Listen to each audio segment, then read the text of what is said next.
Assalamualaikum warahmatullahi wabarakatuh. Hai sahabat penulis dan peneliti, ketemu lagi dengan saya, Dr. Yelviza, MPD. Pada video kali ini kita akan membahas tentang identifikasi masalah dan rumusan masalah dalam penelitian kuantitatif.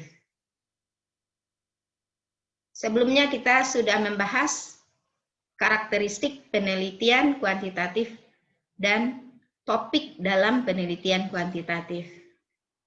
Nah, mudah-mudahan sahabat semua masih ingat dengan materi sebelumnya, sehingga bisa menyambung dengan materi yang akan kita bahas hari ini.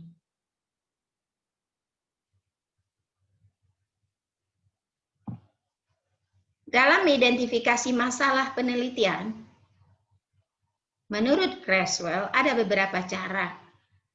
Nah, yang pertama, kita harus menentukan isu atau masalah pendidikan yang mau kita pecahkan. Apa itu isu? Biasanya apa yang menjadi perbincangan ya di kalangan para pendidik seperti guru, dosen atau pelaku ya pembuat kebijakan dalam pendidikan. Nah, setelah kita menetapkan isunya, yang trending issue saat ini, maka kita mencoba menjelaskan alasannya. Kenapa ini perlu kita kaji? Nah, itu alasannya. Dan pentingkah, apa manfaatnya ini kita kaji bagi para pembaca nanti? Nah, itu menjadi pertimbangan dalam mengidentifikasi masalah. Nah, apa itu isu? Ya. Isu itu ya berbeda dengan pandang kita tentang isu selama ini ya. Kalau isu itu kan kalau dalam pendapat awam itu yang sesuatu yang kabar-kabar burung gitu. Tapi dalam isu dalam penelitian itu adalah kontroversi yang muncul di kalangan ya para pendidik saat ini. Misalnya guru, pembuat kebijakan atau peneliti. Ada sesuatu hal yang pro kontra tentang topik tersebut. Nah, itu disebut dengan isu. Nah, kontroversi tersebut ya kita coba deskripsikan dalam pendahuluan dalam penelitian kita, khususnya pada background of the problem. Jadi kita harus perlu menjelaskan kepada pembaca apa yang menjadi alasan isu ini penting dikaji atau masalah ini penting dikaji. Nah, masalah penelitian adalah sesuatu yang kita pertanyakan. Itu disebut dengan masalah. Sesuatu yang kita pertanyakan. Jadi jawabannya belum jelas. Kemudian tidak bisa dijawab dengan membaca teori saja. Tapi harus didukung dengan bukti yang ada di lapangan. Itu yang dikatakan dengan masalah penelitian. Nah, jika ada teori mengatakan A, ya bagus teorinya, baru teorinya, tapi tidak ada di lapangan yang bisa kita teliti. Buktinya tidak ada. Maka itu tidak bisa kita jadikan sebagai masalah dalam penelitian. Nah, sekarang bagaimana cara kita merumuskan masalah? Nah, topik penelitian, ya, dia dikatakan sebagai masalah jika terdapat gap antara yang ideal dengan kenyataan. Apa itu gap? Ya. Menurut yang ideal, ya mungkin berdasarkan teori, kalau orang sudah belajar bertahun-tahun belajar bahasa Inggris, mestinya mereka sudah mampu berbahasa Inggris. Itu idealnya. Tapi kenyataannya kita lihat, ada orang yang sudah belajar bahasa Inggris bertahun-tahun, tapi tidak pandai-pandai berbahasa Inggris. Nah, di sini ada masalah nih, ada gap. Nah, ini bisa kita jadikan sebagai masalah dalam penelitian. Nah, bagaimana cara kita menemukan gap tadi?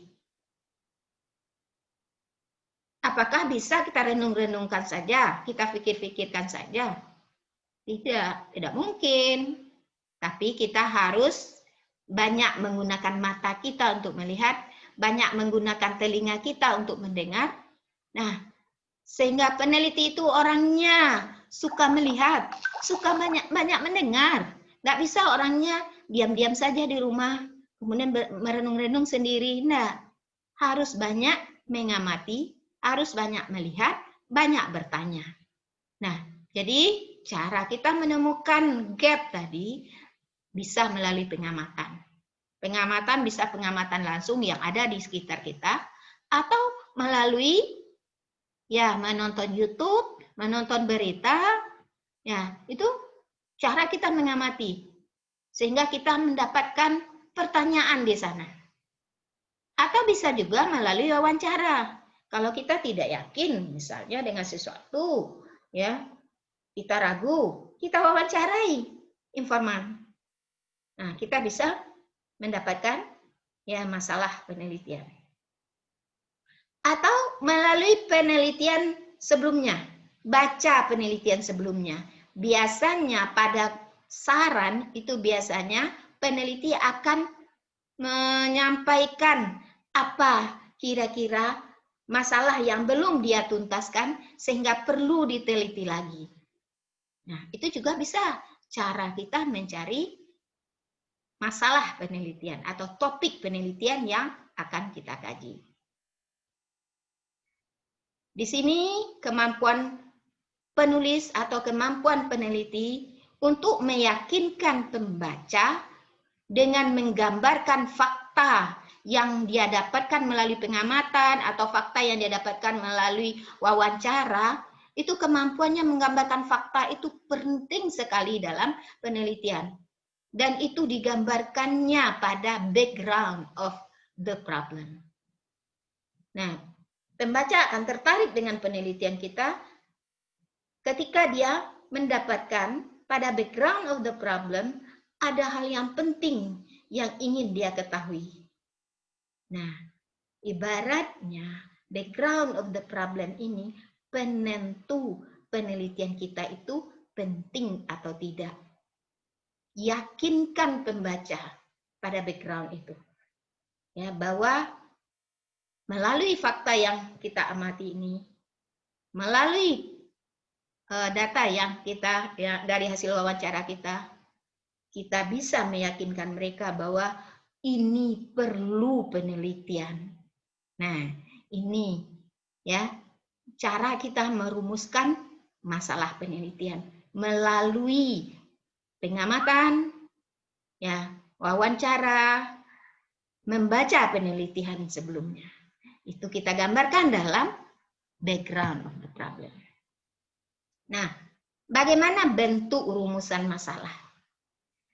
Sebelumnya, pada video sebelumnya sudah saya jelaskan bahwa rumusan masalah penelitian bentuknya pertanyaan.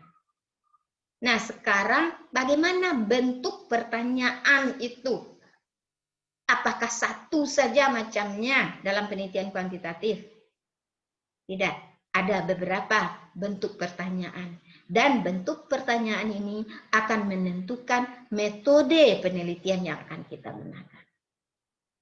Yang pertama, pertanyaan tentang tingkat hubungan. Ada pertanyaan tentang prediksi. Ada pertanyaan tentang signifikansi dari dua grup atau lebih. Ada juga pertanyaan tentang pengukuran dan struktur. Dan ada juga pertanyaan tentang waktu dan peristiwa. Jadi, pertanyaan dalam penelitian kuantitatif bervariasi.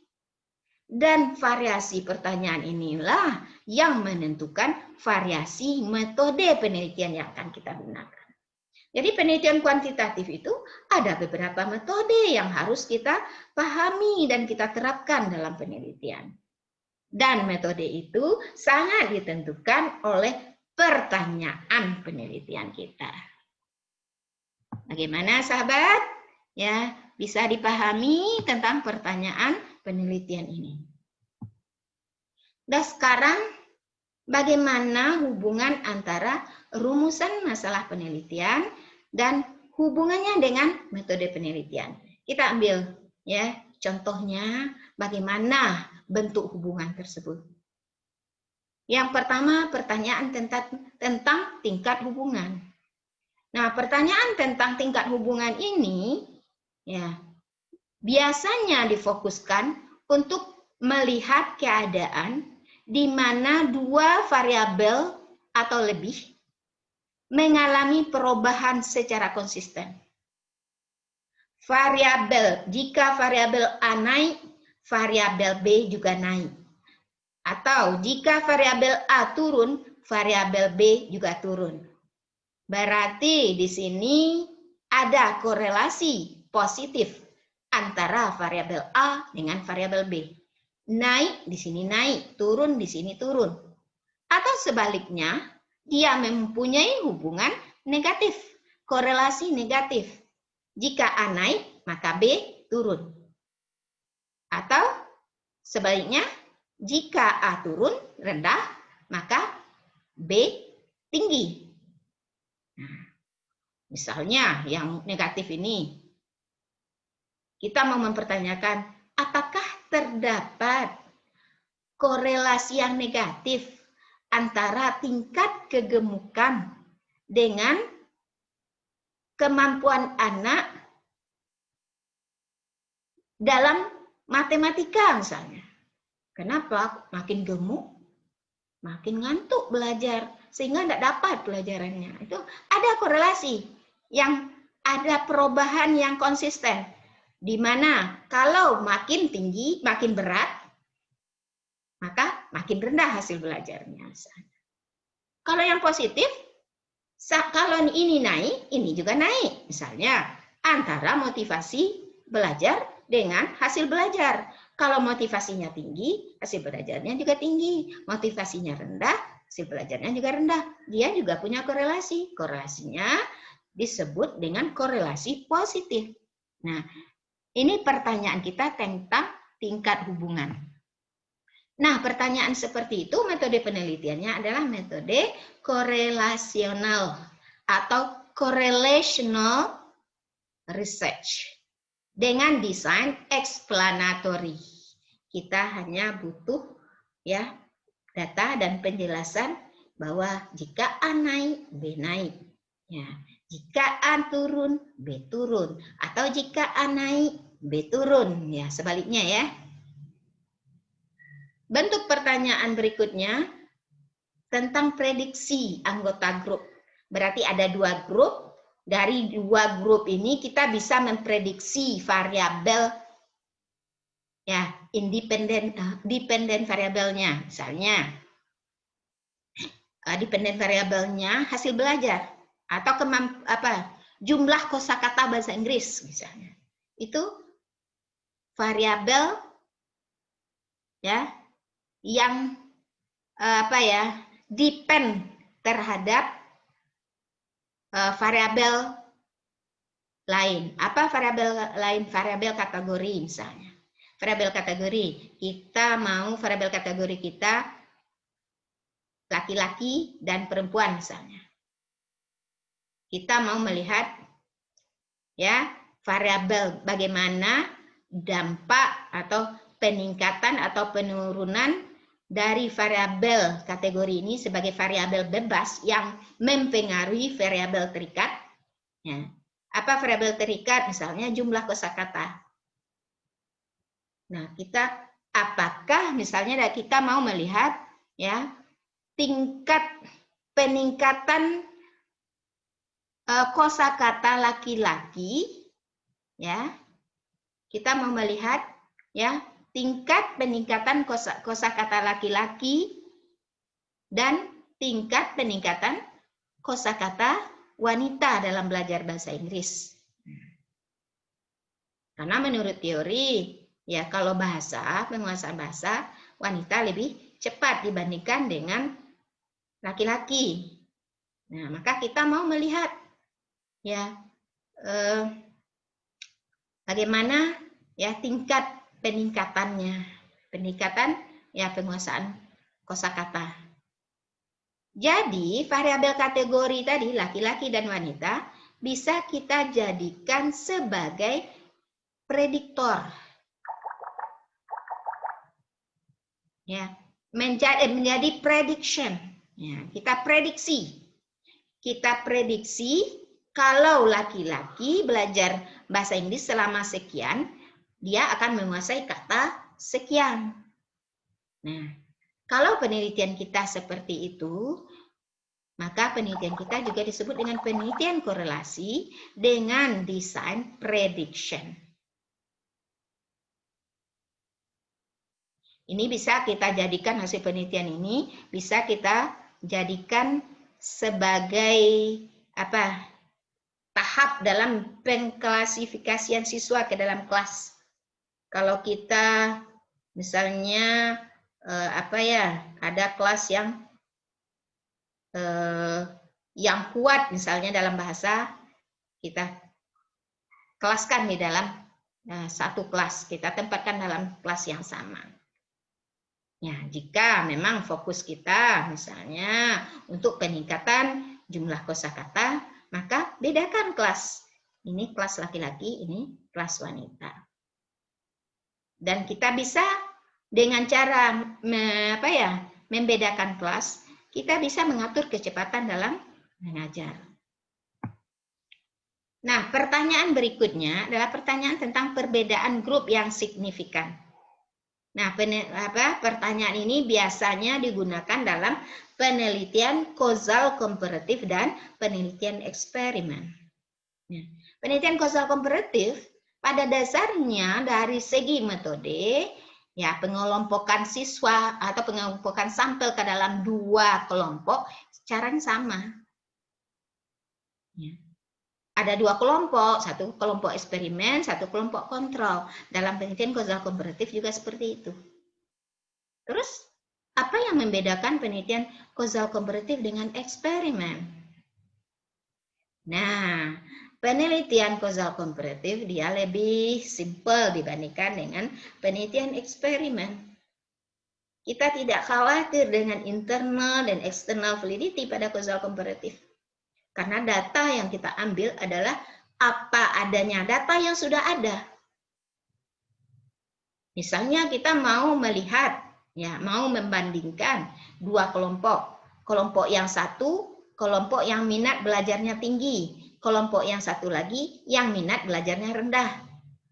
Jadi kita cari siswa, kita kelompokkan siswa ke dalam dua kelompok. Minat belajar tinggi, minat belajar rendah.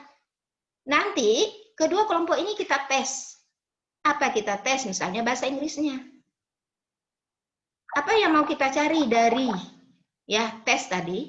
Kita mau melihat apakah terdapat perbedaan signifikan ya antara kemampuan bahasa Inggris siswa yang minat belajarnya tinggi dengan kemampuan bahasa Inggris siswa yang minat belajarnya rendah. Nah, berbeda dengan penelitian eksperimen. Kalau penelitian eksperimen, dia juga terdiri dari dua kelompok.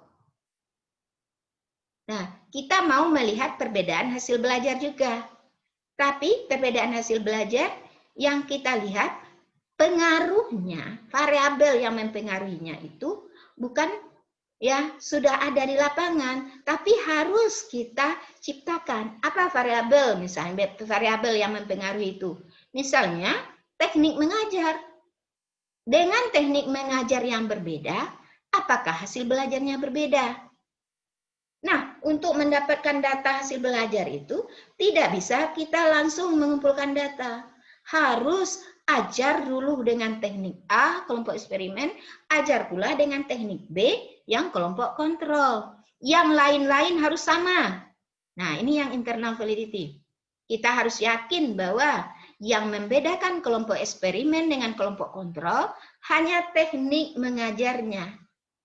Kemampuan awalnya sama, kemudian yang mengajarnya juga sama kemampuannya, situasi mengajarnya sama. Jadi yang lain sama. Nah, yang berbeda hanya teknik mengajarnya. Nah, setelah beberapa kali pertemuan, ya biasanya 8 kali pertemuan untuk menentukan perubahan itu. Maka kita tes.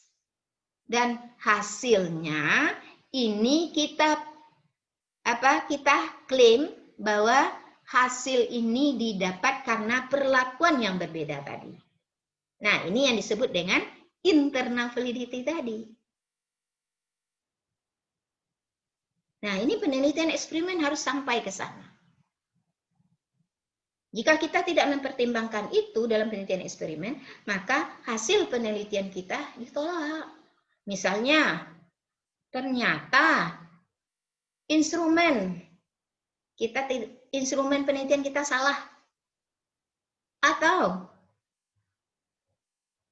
cara kita mengajar itu yang salah. Atau kita tidak mempertimbangkan hal-hal yang mempengaruhi hasil penelitian kita. Misalnya kehadiran siswa, dia tidak hadir. Kemudian kita tes juga. Tentu berbeda siswa yang hadir dengan siswa yang tidak hadir hasilnya. Jadi bukan karena metode dia meningkat, tapi karena hadir. Bukan karena metode dia tidak meningkat, tapi karena dia tidak hadir. Itu harus menjadi pertimbangan dalam penelitian eksperimen. Sementara dalam penelitian kausal komparatif itu tidak menjadi pertimbangan. Karena kita hanya mau melihat kalau berbeda ini, berbeda enggak ininya. Kalau berbeda minatnya, berbeda enggak hasil belajarnya. Hanya itu saja. Nah, jadi penelitian kausal komparatif lebih sederhana dibandingkan dengan penelitian eksperimen. Tapi cara proses kita itu sama. Nah, ada lagi pertanyaan tentang pengukuran dan struktur. Nah, pertanyaan ini biasanya digunakan dalam penelitian survei. Ya. Kalau yang kita tanyakan hanya pengukuran dan struktur, kita cukup melakukan survei dengan melakukan pengukuran sekali saja. Kita hanya menyimpulkannya secara umum saja nanti. Nah, penelitian ini metodenya adalah metode cross-sectional. Misalnya, kita mau mengukur kevalidan strategi kita dalam mengukur. Ya, maka buatlah instrumennya, kemudian kita ukur. Nah, sekali saja sudah bisa kita dapatkan datanya dan bisa kita analisis. Ya, penelitian survei juga terjadi pada longitudinal. Kalau tadi cross-sectional, kalau ini longitudinal. Nah, pertanyaannya terkait ya dengan waktu dan peristiwa. Jadi pertanyaan ini pertanyaan analitik terhadap satu atau dua pengukuran dengan metode survei. Misalnya kita mengukur satu peristiwa atau satu outcome dalam waktu yang berbeda. Kita ukur ya outcome dalam waktu yang berbeda atau dalam peristiwa yang berbeda. Jadi waktu mungkin saja mempengaruhi outcome. Makanya beberapa kali kita melakukan pengukuran sehingga kita bisa nanti mengambil ya hasil penelitian kita, ternyata peristiwa yang begini akan mempengaruhi outcome.